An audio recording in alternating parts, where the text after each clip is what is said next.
இப்போ நம்ம ஒரு ரோஜா செடி வாங்கினா நீங்கள் கவர்லேயே ரோஜா செடி வளர்க்க போகிற கொஞ்ச நாளைக்கு நம்ம மண்ணெல்லாம் ரெடி பண்ணலை இன்னொன்னா நீங்கள் எந்த இருக்குட்டா நல்லா வளரணும்னா நீங்கள் கவரில் இருக்கிற மண்ணெல்லாம் உடச்சி விடணும். இது போல் சைடு மண்ணெல்லாம் இல்லை வெளியே எடுத்துகிட்டு கூட நீங்கள் வச்சிடலாம். திருப்பி அதே கவரில் லூஸ் பண்ணிவிட்டு அது போல் போட்டுட்டு நீங்கள் ஏற்கனவே இந்த முட்டையில் நீங்கள் கட் பண்ணிவிடுங்க.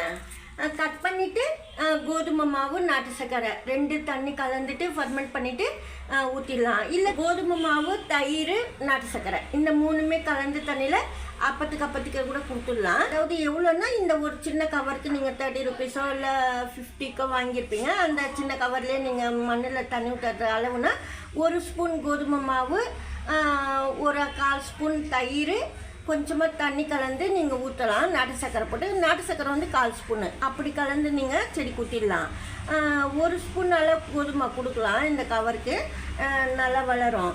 பாருங்கள், பதியம் பண்ணது வந்து 10 ருபீஸ் கூல்ட்ரிங்க்ஸ் பாட்டில். இது கொஞ்ச நாள் முன்னாடி நான் வந்து நட்டு வச்சுருந்தேன். பதியமாயிட்டு மொட்டு கூட வந்துடுச்சு பாருங்கள். மொட்டு கலர் தெரிஞ்சு பாருங்கள். அந்த சமயத்தில் வந்து நம்ம வந்து மொட்டு கட் பண்ணிடணும். ஏன்னா ரொம்ப சின்ன குச்சி நான் வந்து பதியம் பண்ணது. நம்ம மொட்டு கட் பண்ணாத அடுத்தடுத்து தளிர்லாம் போட்டு நிறைய தளிர் வரும். அதுக்காக நான் வந்து மொட்டு கட் பண்ணிடுறேன்.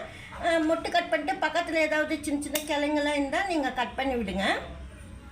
அப்போ தான் நிறைய தளிர் வரும். பிரான்ச்சஸ் அதிகமாக போடணுன்னா நீங்கள் சின்ன செடி பதியம் பண்ணியிருந்தால் இது போல் செய்யலாம்.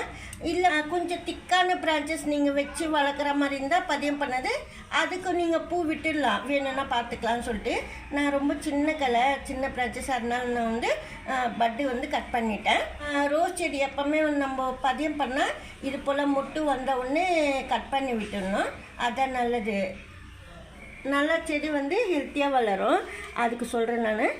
இந்த வீடியோவில் தான். வீடியோ பிடிச்சிருந்தா லைக் பண்ணுங்கள்.